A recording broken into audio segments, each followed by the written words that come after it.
Welcome to Freedom Night.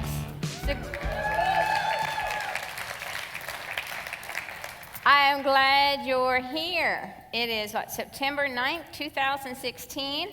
We're ready for an awesome evening again tonight. I want to welcome all those watching online too, now that you can actually hear me. What a much better experience this is going to be. I just want to let you know that you have people here that are for you, that are praying for you, that love you, that believe in you. Whatever it is you've got going on, just know that. Know you've got a place where you belong. Know that you've got people here that are pulling for you. So welcome to the women watching tonight online, live at Braden Center. And a big welcome also to those watching from the Droege House. We're excited that you get to be part of our Freedom Night tonight, our Friday night. Well, it is September. It's September 9th. And, a few days ago, the weather kind of got a little bit cooler, and I was kind of feeling it, like maybe it's finally going to be fall. I love fall. It's my favorite time of year. I don't know about you guys, but there's just something really, really, really just great about fall. And the leaves change colors, and it's just this, the bonfires and s'mores, and the whole thing's just kind of really wonderful. And just a lot of really great memories of fall, and sitting around campfires and telling ghost stories. Anybody ever do that? Sit around, tell ghost stories, and there's something about ghost stories, and I think of that, and I think there's stories that we tell that we're intended to sort of freak people out, right? And they're really not sure, is it real, is it not? But there's kind of a favorite thing to do in the fall. But there are ghost stories that happen in our own lives too. So when I think of ghost stories, I don't just necessarily think of scary stories we tell each other, legends that live on. I actually think of times in our lives where we hear or see things that are leftover relics from our own past.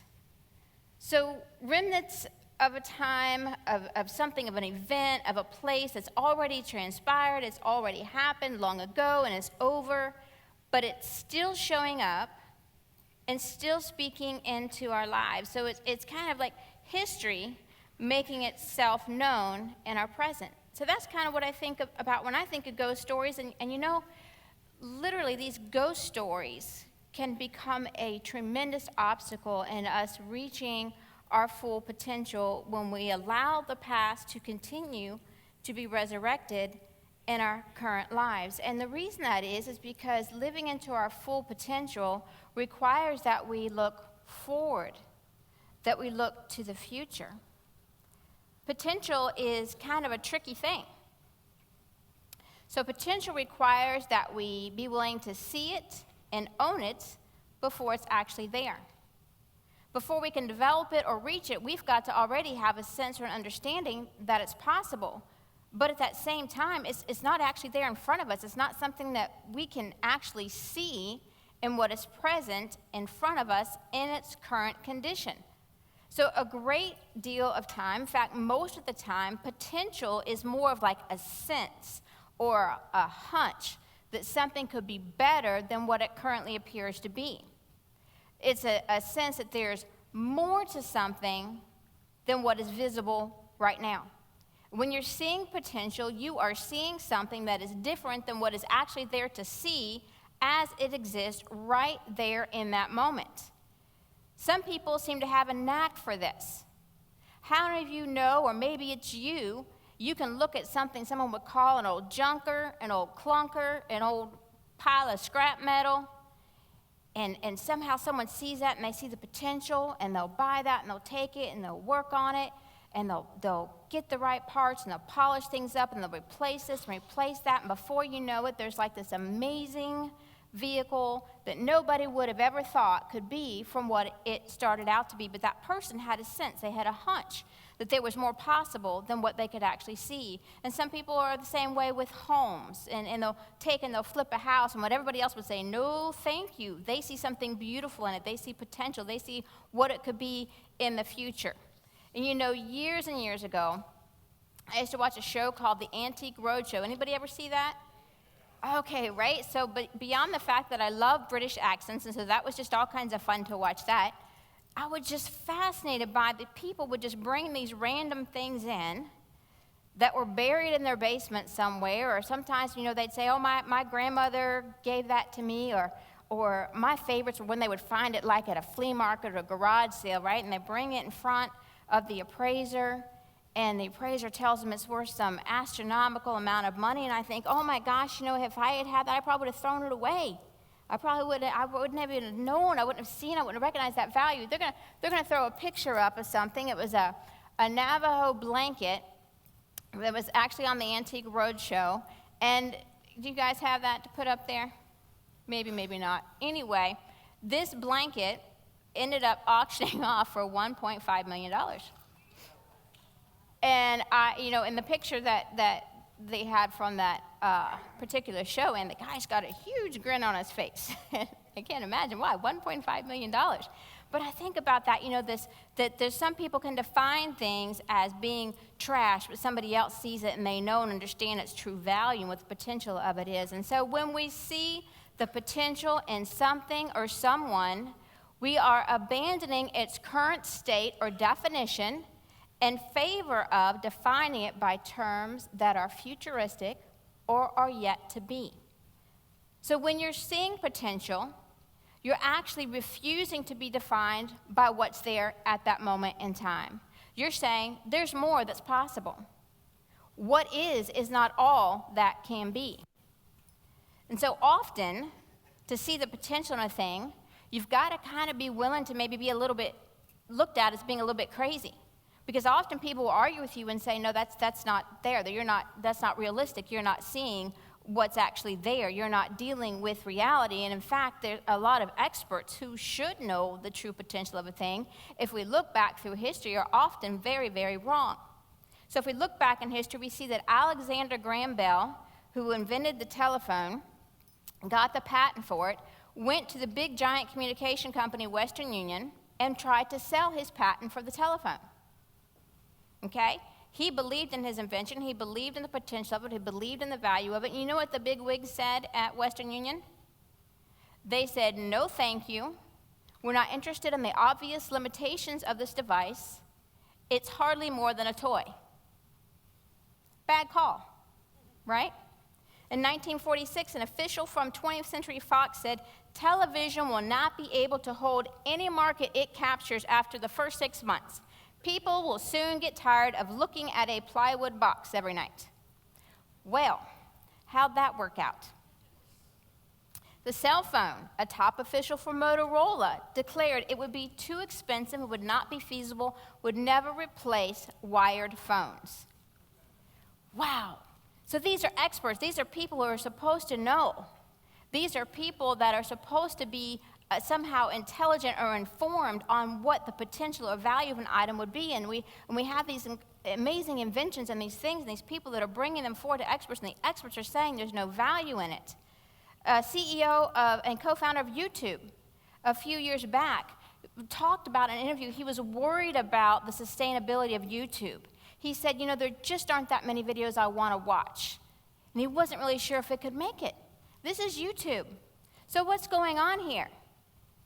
We're seeing very drastic differences, marked differences in how people are understanding and seeing potential, and in their definition of the items, and in how they are understanding and defining the validity, value, usefulness, and sustainability of these particular items. One person is saying, this is a fantastic thing. This is a huge success. This is amazing. And another person is saying, nope, no way, never work, give it up. There's no value in this. So it's really important that we understand that the definition belongs to the person doing the definer, not to what it is that's being defined. So I could take a poll of all you guys here and ask you what you think of me. And there would be some of you that would say, oh, you're amazing, we love you. And other people would say, not so much, you're kind of irritating. Your hair's a little bright, I don't know, you come out, your mic's not working.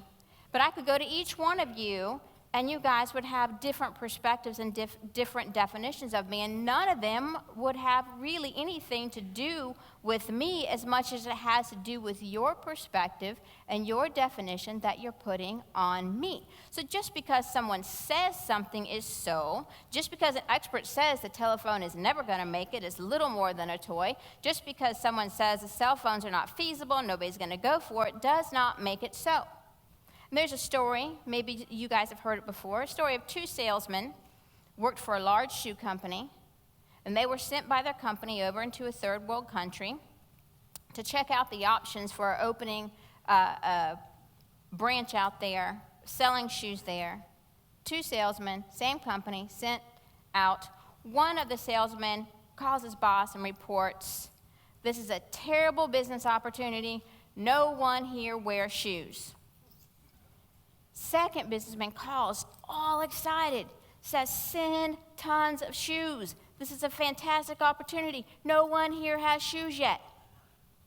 So we can see such a difference in how people are looking at and defining a situation. One person's saying that I'm defeated, I'm depressed, there's no opportunity here, this is a waste of my time, there's no options here, there's no value in the situation, forget it, I'm out, I'm gone. And the other person sees a massive opportunity and is so excited to be on the ground floor of this, and they see this potential that somehow this other person is blind to. John Scully, who was chief executive of Apple for a while and president of Pepsi Company, said, "The future belongs to those who see possibilities before they become obvious." And what I want you to understand tonight, and what I hope you'll take home from this, is that how we define something shapes our decisions, and our decisions shape our destiny. So our definition shapes our decisions shape our destiny. The very first step in taking control of our destiny and living into our full potential is simply becoming aware of our definitions and the meaning that we are attaching to the different aspects of our lives. We need to ask ourselves, is what we literally can see all that we can see? We need to ask ourselves, are we limiting ourselves to only what we can see in front of us right here, right now? Are we working to expand our definitions? Because just like the shoe salesman, whatever reality it is that we insist on seeing is exactly the reality we will get. For example, if you see yourself as just another person in a family with a long history, generations of history with substance abuse, dysfunctional relationships, unhealthy decisions, toxic situations, dysfunction, violence, you will be just that. You have defined your future by what has been and by what is. And that is exactly what you will get, and you will behave and make decisions that conform to that reality. But if you choose to see yourself as a person who is capable of setting a new standard in your family, someone who is capable of starting a new pattern, you will act differently. You will choose differently. Life will take on new meaning and new purpose, and you will come to know the problems you face as just stepping stones to the new way of doing things. You will understand that you have a different reality, a different potential, a different possibility than what has already been. Our definitions are separate from what's being defined. There is the thing that is being defined, and there is the definition of it. So one thing that we really have to work to do is to understand that two people don't see the same thing, because there's a thing that's defined and there's a definition of it. And so we need to separate the things in our lives that we're looking at. We need to take a look and say, is there any other way at all that I could define this circumstance, this event, this part of my history, this part of my present, this relationship, this obstacle? Is there any other way that I could possibly define this? And we need to choose definitions that lean into and not away from the possibility and the potential of things. Number 2, the second step in living into our full potential is being willing to work hard and to make choices that are banking on the potential being possible. We have to be willing to insist there is value even when no one else does. We have to be willing to show up and take the ridicule. We have to invest in our own potential by taking action now on the possibility of things, on the potential, even when no one else sees it or can agree that it is a reality that's even possible. We have to be willing right here, right now, to make decisions that invest in our potential. On the table, you guys all have Post-it notes. Everybody has those? Grab those, take those. I want you to peel it off, feel the back of it, feel that little bit of stickiness there. We're all very familiar with Post-it pads. I think that's probably a very, very common thing to see in just about every office across the country. They're in our homes, are they not? They're all over the place. Post-it notes are extremely well-known, a very familiar item that we all know about. Well, the inventor of the Post-it notes, Spencer Silver, was a researcher at a company called 3M. And his job there, what they asked him to do, was to develop bigger, stronger, tougher adhesives. And what he came up with was none of those things. What it came up with was that adhesive that you feel on the back of the Post-it note, which is actually comprised of microspheres. They retain the stickiness, but they don't damage items. You can peel them off and put them back on, right? That's why we all love them, don't we? We can move them around, doesn't harm things, doesn't tear things up. So he thought this was an amazing thing. He could see that it had potential, it had possibility. Guess what the company said? No thanks. They weren't interested in it. It was seen as being too weak to be useful. And he said, I got to be known as Mr. Persistent because I just kept bugging people so much. I would not give up. Maybe you know what it feels like to be told, hey, you're not what we're looking for. You're not the right this, you're not the right that. You're not strong enough. You're too weak for this. You can't cut it. You're useless. You're of no value. You've got to develop an attitude and a willingness to seem crazy if need be, but you've got to insist that you and your dreams have value and work hard towards your potential. Work hard even when people predict failure, even when they say you don't have it, you're not enough, it's too weak, it's too little, there's no way. In the face of what is, you must be willing to work hard to see your potential emerge.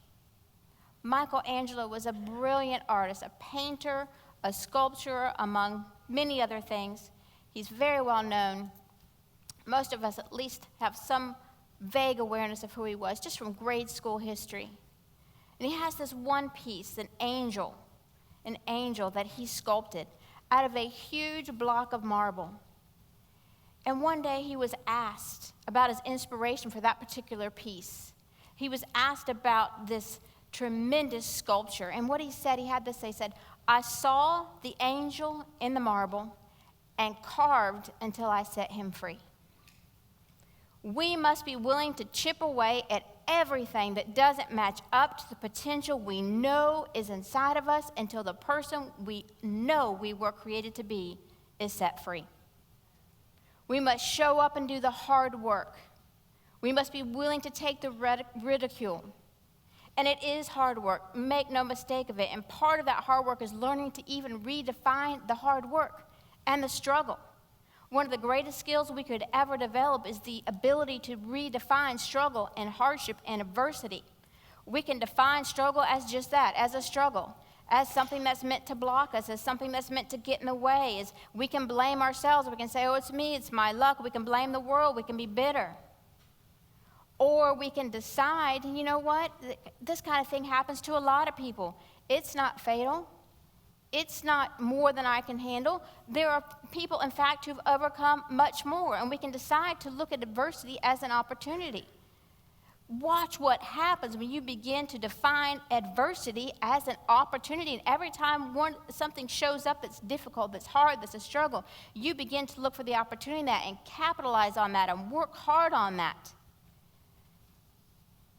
People who are successful have not experienced any less adversity than people who are unsuccessful. They just simply learn to define it differently. I am not suggesting that we don't deal with the reality of the struggles we face.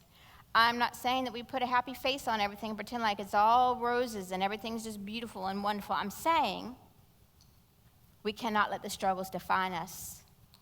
I'm saying we need to learn to view our adversities as not as things that can prevent us from getting where we need to be and being who we need to be, but as precisely the things that can help us achieve that.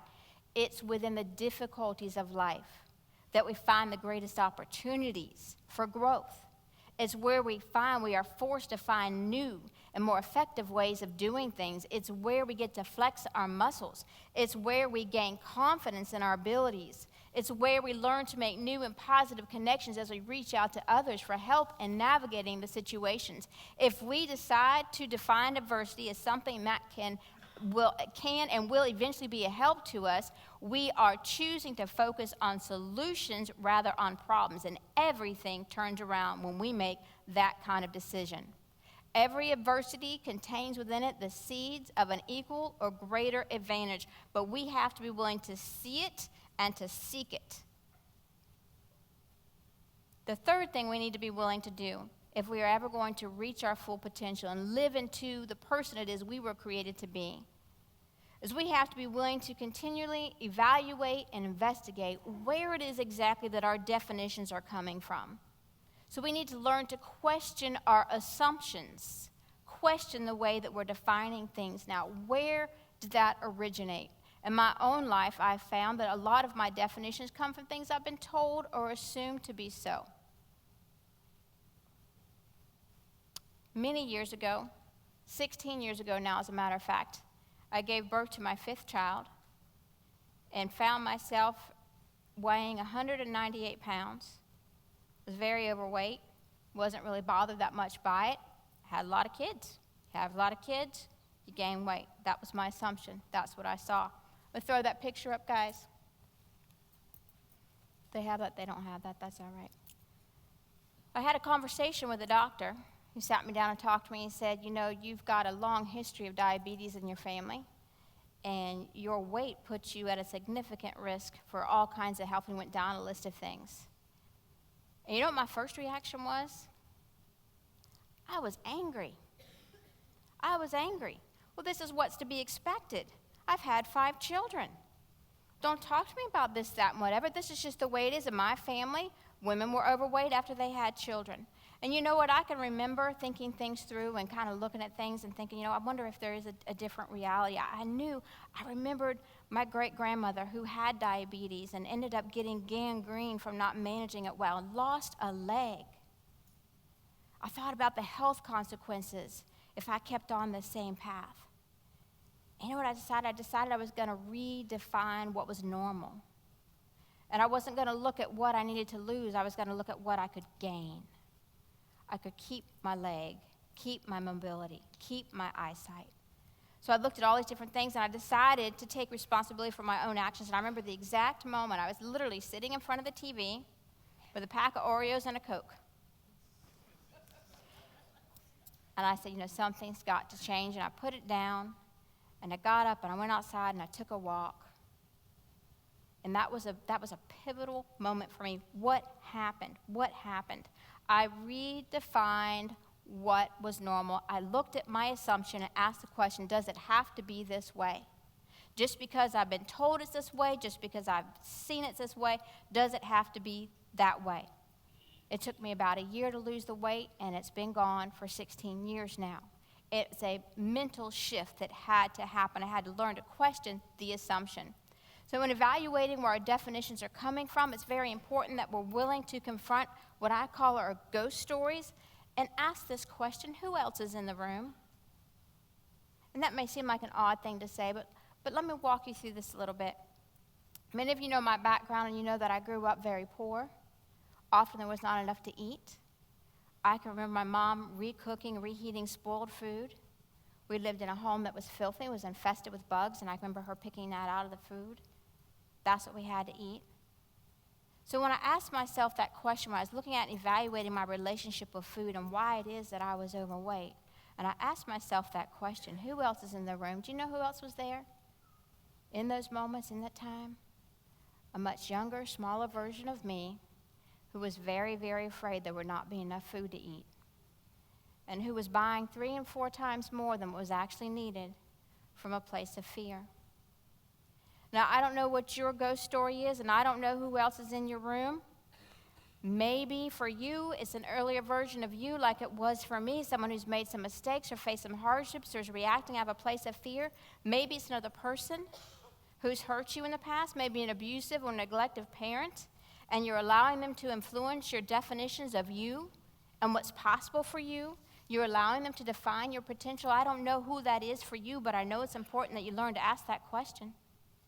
I know it's important that you learn to evaluate and look at your assumptions and ask yourself where they originate from. What is my ghost story? What is it saying? Who else is in the room? You know, we say we don't have control over the past. And I will acknowledge that is true to the extent that we cannot change something that has already been. But we absolutely, 100%, every one of us in this room, have control over how we will allow the past to impact our present and our future. That is 100% within our control. And we've got to get an understanding of what ghosts are showing up and who else it is that is showing up in the room, what impact they're having on us. Number 4, and I'm almost done. We need to take responsibility for our present relationships if we're ever going to reach our full potential. We need to learn to choose and take ownership of the people we surround ourselves with. We need to choose people who encourage us. We need to choose people who meet us at the point of our potential. We need to choose people who speak to the best in us and call that out of us and remind us we're bigger than our current or past situations or circumstances. That's what Freedom Night's about, by the way. Surrounding ourselves with people who can speak to our potential and pull out the best of us and remind us at every turn we are bigger than where we've been and where we currently are.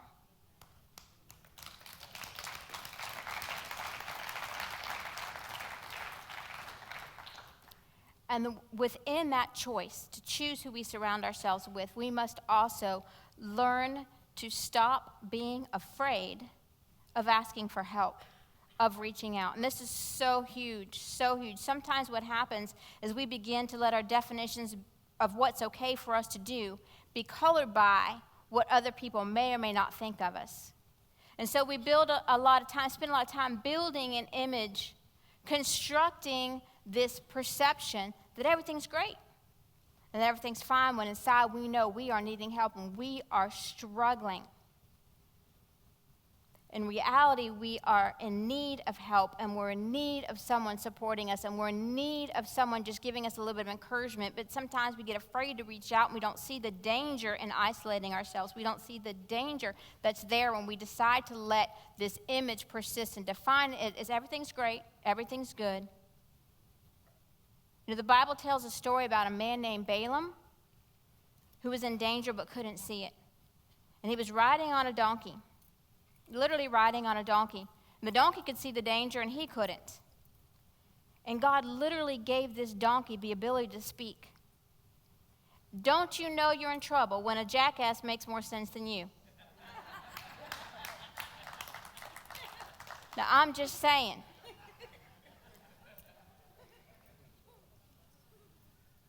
We need to make it a point to have some people in our lives who can point out the dangers that we can't see. It's got to be a priority to have people in our lives who will tell it like it is and call out our blind spots. That's got to be a priority. You know, sometimes the problem is that maybe we've experienced some success and things are actually starting to go in a good direction. We've built some positive relationships and we have people that we respect and that respect us and maybe even people that are looking up to us. And so then we mistakenly begin to think we can't admit when we're struggling because it might make people, you know, not look up to us quite so much. And we'll lose that status and we'll lose that. And the problem really is that we just have a terribly flawed definition of what it means to be a role model and a mentor and a hero. And maybe what your people that are following you and looking up to you most need to see is not a hero who is perfect, but a hero who is strong enough to ask for help. Amen. In closing, there are 4 things that will always be true about living our full potential. Number 1, it will always require faith. It will always be about seeing what is not yet present and what has not yet come to be. Number 2, living into our full potential will always require hard work, showing up, making choices that are banking on our potential and our possibility, and being willing to be ridiculed and criticized for that. Number 3, it requires that we become aware of who else is in the room, that we learn to silence the ghost stories, and be absolutely persistent in the belief that our past has no right to define our present and our future. 4th and last, it requires that we relinquish and surrender the ultimate appraiser of our worth and value, our destiny, our potential, that we surrender it all to the ultimate appraiser, the God who created us. Especially in the moments and times when we feel least adequate, least able to be more than we currently are. You know, on that show, the Antique Roadshow, what was so fascinating, or part of what was so fascinating to me, is how the appraiser would just know that this random piece of whatever, this item that everybody else would look at and say, that's valueless, that's unattractive, there's no point in that, there's no benefit to having that. It was so amazing to me that the appraiser would know just exactly what it was and what the true value was. He could see the value that no one else could see, and God is the same with us. He looks at us and he sees what sometimes that no one else can or will, or sometimes what even ourselves we fail to see and understand. He sees the beauty and the power and the creativity and the value and the strength of the person that he created and that he gave life and breath and dreams to. And he says to us, you can do it.